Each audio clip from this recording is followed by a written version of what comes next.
Hi there, good morning, good afternoon, and good evening. So on this video, let's talk about WhatsApp for iPad. How to set up an official, use the app. So the first thing I want to do right here, I'm using an iPhone because the process is technically the same. So follow the steps I do here and apply it to your iPad and you're perfectly okay. The first thing you want to do is go to your settings on your iPad. Right there, go to general and we just want to check what kind of software you have, okay? Now, basically for this one, I already have the latest version. That doesn't mean you need to have 18.5 also on your iPad. What I want to see there, or what you want to see, is going to be there is no pending update. Now, once that's successfully checked, go to the App Store. Right there, open it up, and go to search settings. On the search bar, basically type in here WhatsApp. Okay? So, as you can see right here, I have a lot of results. One is dual messenger, WhatsApp Messenger, WhatsApp Business, and so on and so forth.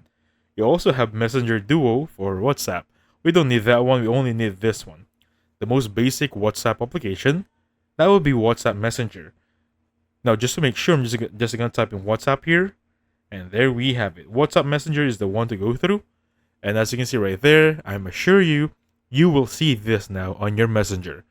You just need to make sure you have updated to the latest version available on your iPad. And that's it. So thank you so much for watching. I'll catch you guys on the next one. Goodbye for now.